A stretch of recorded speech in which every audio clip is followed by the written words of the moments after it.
আসসালামু আলাইকুম। আজকে ডিসি মোটরের ম্যাথ সলিউশন ক্লাস 2 সবাইকে স্বাগতম। তো আজকে আমি একটু দুইটা গতিবেগের অঙ্ক করাবো। অঙ্ক দুটো প্রায় সেম, তো আপনারা দেখলে বুঝতে পারবেন। চলুন শুরু করা যাক।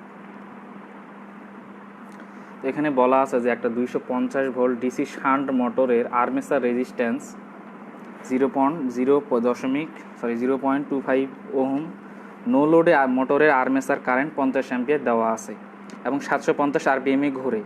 যদি লোড টর্ক পরিবর্তন না করে তাহলে মোটরের ফ্লাক্স 10% কমানো হয়। তবে নতুন স্পিড কত? যেহেতু আমাদের প্রথমে একটা স্পিড দেওয়া ছিল, পরে আর একটা স্পিড বের করতে বলছে, মানে কি এখানে দুইটা করে মান বের হবে।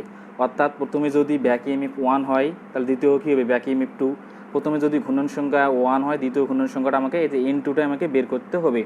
এই যে এখানে এই N2টা আমাকে কী করতে হবে, বের করতে হবে, তাই না?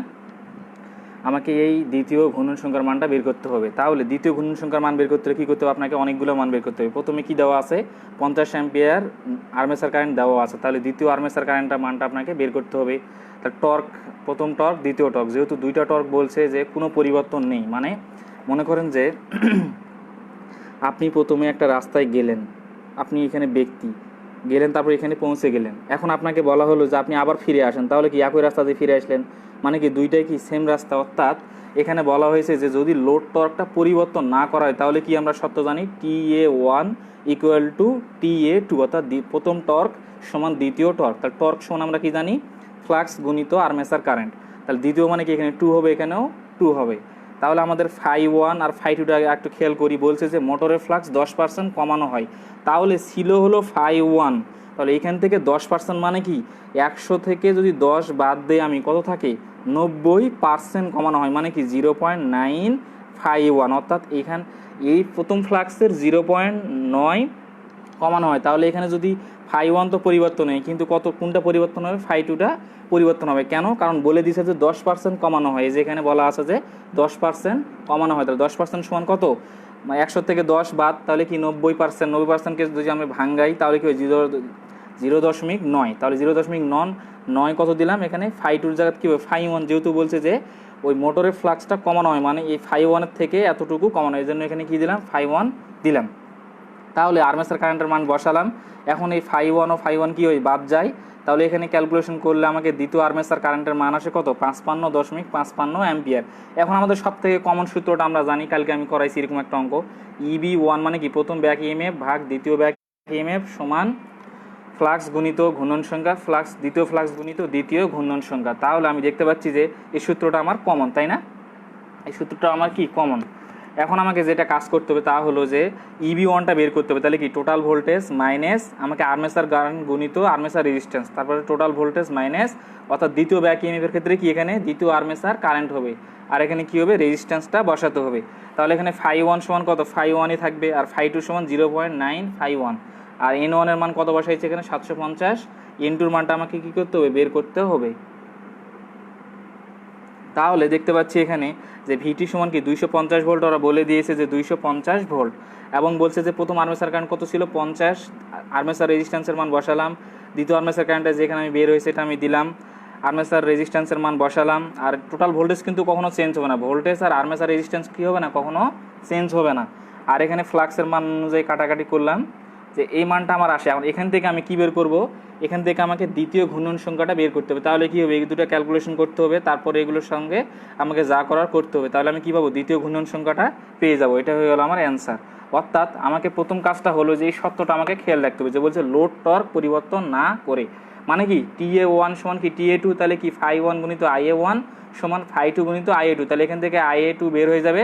তারপরে এই সূত্রটা আমরা বসাবো। যেহেতু ফ্লাক্সের মানটা দেওয়া আছে সেহেতু আমাদের ফ্লাক্সের মানটা নিতে হবে। কেন নিতে হবে, কারণ আমাদের বলে দিয়েছে যে 10% কী হয়, কমানো হয়। তাহলে কত হবে এখানে φ1, তাহলে 10 কি 100 থেকে 10 বাদ দিলে কত থাকে, 90%। 90%কে ভাঙালে কত হয়, 0.9। তাহলে মান বসালাম, ঘূর্ণন সংখ্যার মান বসালাম, দ্বিতীয় ঘূর্ণন সংখ্যাটা আমাকে বের করলাম। তো আমরা দেখে নিব এখন দ্বিতীয় অঙ্ক। তো এখানে বলছে যে একটা 220 ভোল্ট ডিসি সিরিজ মোটর 800 আরপিএমে ঘোরে, 100 অ্যাম্পিয়ার গ্রহণ করে। যদি টর্ক অর্ধেক হয়ে যায় তাহলে স্পিড বের করো। তাহলে কি বলছে, আমাকে স্পিড বের করতে বলছে। প্রথমে বলছে যে ম্যাগনেটিক স্যাচুরেশন অবস্থায় ও ম্যাগনেটিক আনস্যাচুরেশন অবস্থায়, অর্থাৎ দুইটা কন্ডিশন এখানে আমাকে দিয়ে দিয়েছে যে আমাকে কী বের করতে বলছে, আমাকে দ্বিতীয় স্পিডটা বের করতে বলছে আমাকে, তাই না? তাহলে আমরা আগে মোটরটা দেখি, এটা কি একটা সিরিজ মোটর। তাহলে এখানে আমি সাপ্লাইটা দিলাম, এখানে আসবে। এখন আমাকে এই কন্ডিশনটা জানা লাগবে যে স্যাচুরেশন অবস্থায় যে এটা হলো সূত্র টর্কের, TA1/TA2 IA1/IA2। তাহলে যেহেতু বলছে টর্ক কি হয়ে যায়, অর্ধেক হয়ে যায়, তাহলে কি দিব আমরা, TA1 সমান T আর TA2 সমান কি, টর্কের কি অর্ধেক না, তাহলে T/2। আর এখানে কি দিয়েছি আমি, IA1/IA2, তাহলে IA1 সমান কত, 100 অ্যাম্পিয়ার। কিন্তু আমি দ্বিতীয় আর্মেচার কারেন্টের মান জানি না, তাহলে আমাকে কি করতে হবে, যে এখানে আমি বের করে নিলাম। এটা কি আড়াআড়ি করে এটা কি হয়, এটা বাদ যায়। এখানে কি আছে, হাফ আছে, হাফ 100 গুণ করলে কত হয়, 50। আর IA2 সমান কি, IA2 আমি পেয়ে গেলাম। এখন আমাকে আরেকটা কমন সূত্র আমি কি জানি, EB1/EB2 N1/N2। এখানে আমরা φ1/φ2 কেন দিলাম না, কারণ এখানে আমাদের কি বলছে যে স্যাচুরেশন অবস্থায়, তাই না? এই যে এই কন্ডিশনের জন্য আমাদের কি হবে না, স্যাচুরেশন অবস্থায় ফ্লাক্সটা কি থাকে, স্থির থাকে, বা এখানে কি হবে না, স্থির, অর্থাৎ φ1 ও φ2 মানটা কি হবে, তখন স্থির থাকবে। ওই জন্য আমরা এই কন্ডিশনটা নিলাম না। দেখেন গত সূত্রটা আমরা কি করছি, এখানে φ1 ও φ2টাই, যে এই সূত্রটা দেখেন আপনারা, যে φ1 ও φ2 ছিল, কিন্তু এখানে কি φ1 ও φ2 আছে, নেই। কেন নেই, কারণ এখানে কি, যে এই কন্ডিশনটা বলা আছে যে স্যাচুরেশন অবস্থায়, এই জন্য আমাদের কি করা যাবে না, ফ্লাক্সটা নেওয়া যাবে না। তাহলে EB1টা কীভাবে বের করবো, ভোল্টেজ থেকে আর্মেচারের ড্রপটা বাদ দিব, আবার ভোল্টেজ থেকে দ্বিতীয় আর্মেচার কারেন্ট কিন্তু দ্বিতীয় রেজিস্ট্যান্সটা গুণ দিব।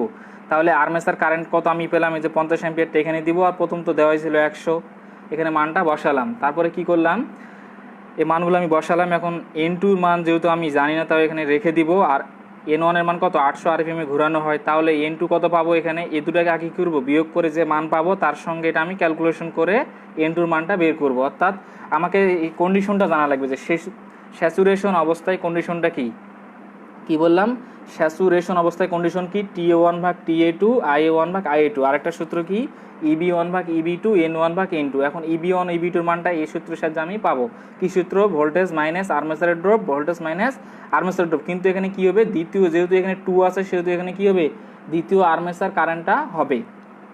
তাহলে এখানে কি পাবো, N1 এর মানটা আমাকে দেওয়াই ছিল, আর N2 এর মানটা কি নাই, দেওয়া নাই। এই জন্য আমি কি করবো, এটা বের করব। তারা এই দ্বিতীয় ঘূর্ণন সংখ্যাটা বের করতে বলছে, এই জন্য আমাদের এই মানটা বের হয়ে গেছে। তাহলে আমাদের কি করতে হবে, আগে কন্ডিশনটা দেখতে হবে কি লেখা আছে। তো এখন দেখি যে আনস্যাচুরেশন অবস্থায় কি হবে। তাহলে এখানে দেখতে পাচ্ছি আমরা যে আনস্যাচুরেশন অবস্থায়, তাই না, কি লেখা আছে, যে এখন দেখেন সূত্র কিন্তু চেঞ্জ।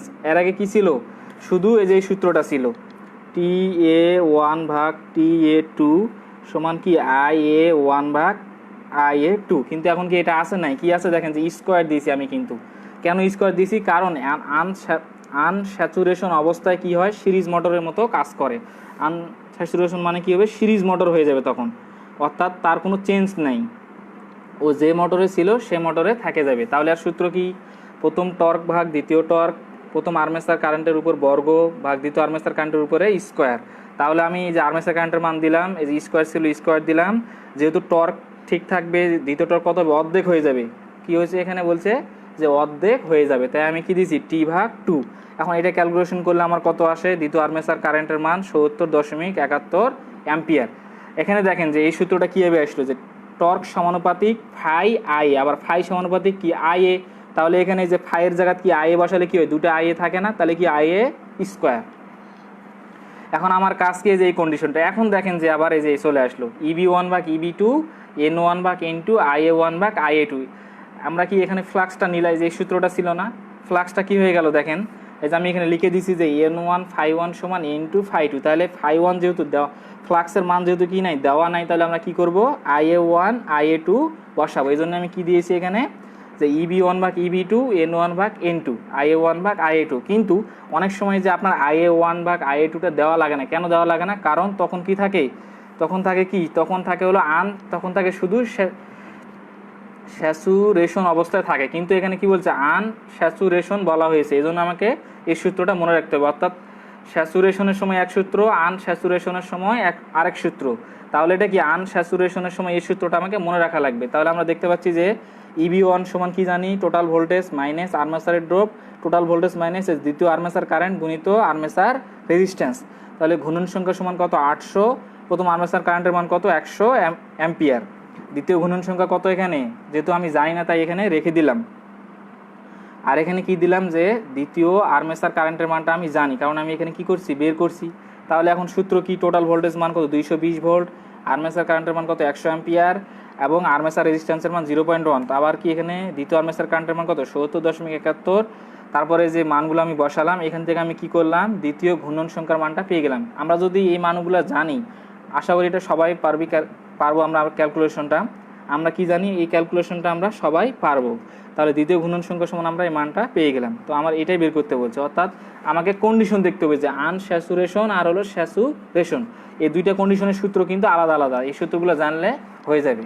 তো সবাই ভালো থাকবেন আল্লাহর রহমতে। আসসালামু আলাইকুম।